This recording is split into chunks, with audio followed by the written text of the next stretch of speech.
आणखी एक मोठी बातमी आहे। पहिल्याच पावसामध्ये महाड तालुक्यातील खैरे गावामध्ये दरड कोसळली आणि दरड कोसळल्यानंतर खैरे गावातील नागरिक भयभीत झालेत। एमआयडीसीतील सुरू असलेल्या कंपनीच्या खोदकामामुळे दरड कोसळली असल्याचा आरोप नागरिकांनी केलाय।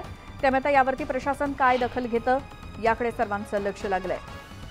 रायगड जिल्ह्यातील महाड इथे पहिल्याच पावसामध्ये दरड कोसळली आणि एमआयडीसीतल्या सुरू असलेल्या खोदकामामुळेच कंपनीच्या खोदकामामुळे दरड कोसळली असल्याचा आरोप नागरिकांनी केलाय। खैर गावातले नागरिक सध्या भयभीत झालेत, कारण पहिल्याच पावसामध्ये ही दरड कशी कोसळली त्याची ही दृश्य आहेत। खैर गावात ही दरड कोसळली असून गावातले नागरिक भयभीत झालेत आणि एमआयडीसी मध्ये सुरू असलेल्या कंपनीच्या खोदकामामुळेच दरड कोसळली असल्याचा आरोप आहे नागरिकांचा। त्यामुळे प्रशासन आता यावरती काय कारवाई करणार याकडे सर्वांचं लक्ष लागलंय। त्या पहिल्याच पावसामध्ये जे ही दरड कोसळलेली आहे हे आपण पाहतच आहात। आता हे जे एमआयडीसीने जे जागा दिलेली आहे, ग्रोमॅक्स कंपनी आणि सुदर्शन फार्मा या दोन कंपन्यांना जागा दिली असताना त्यांनी जे ड्रिलिंग ब्लास्टिंग केलेलं आहे त्याच्यामुळे या डोंगराला हादरे बसलेले आहेत। आणि डोंगराला हादरे बसले असताना या पहिलाच पाऊस, आज 1 तास पाऊस पडला असताना जर एवढी दरड कोसळते तर अजून आज 4 महिने जायचे आहेत। या 4 महिन्यामध्ये या गावावरती काय संकट कोसळू शकतं हे प्रशासनाने लक्षात घ्यावं।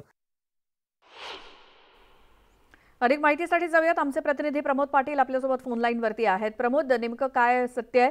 हे जे ग्रामस्थ म्हणतायत खैरे गावचे, त्यांचं म्हणणं खरं आहे का? खरंच नेहल, आपण एक म्हणू शकतो की प्रशासन इतकं निडर का होते असंच म्हणावं लागेल। कारण आपण बघितलं मागच्या वेळेला ज्या पद्धतीनं विशाळवाडीला दरड कोसळली आणि संपूर्ण गाव उद्ध्वस्त झालं, आताही रायगड जिल्ह्यामध्ये असे अनेक गावं आणि वाडे आहेत ज्या दरडग्रस्त आहेत। आणि या संपूर्ण दरडग्रस्त गावांची माहिती प्रशासनाला असताना सुद्धा कोणत्याही प्रकारे उपाययोजना केली जात नाही। आणि त्यातलाच हा महाडचा एक एमआयडीसी मधला जो खैरे गाव आहे, या खैरे गावामध्ये मोठी एमआयडीसी आहे, महाडमध्ये मोठी एमआयडीसी आहे। आणि या खैरे गावालगत अशा प्रकारच्या जर दरडग्रस्त तो गाव असताना सुद्धा एमआयडीसीला या ठिकाणी एका खोदकामाची परवानगी दिली जाते आणि अशा या खोदकामातून हादरे बसून हे डोंगर आहे ते खाली पडतात आणि ते गावावर येतात। अशा पद्धतीने या खैरे गावातील नागरिकांनी प्रशासनाकडे अनेक वेळा मागणी केली, मात्र कोणत्याही प्रकारे उपाययोजना केली जात नाही, दुर्लक्ष केलं जात आहे। आणि आता आपण बघत असाल ही दरड कोसळते। जर दुर्दैवाने अशा प्रकारे 4 महिने पावसाचे जायचे असेल, दरड जर संपूर्ण जर गावावर आली तर पुन्हा एकदा अनर्थ घडू शकतो। मात्र प्रशासन याकडे कोणत्याही प्रकारे दुर्लक्ष करते आणि जे खैरे गावातील नागरिक म्हणतात ते खरं आहे।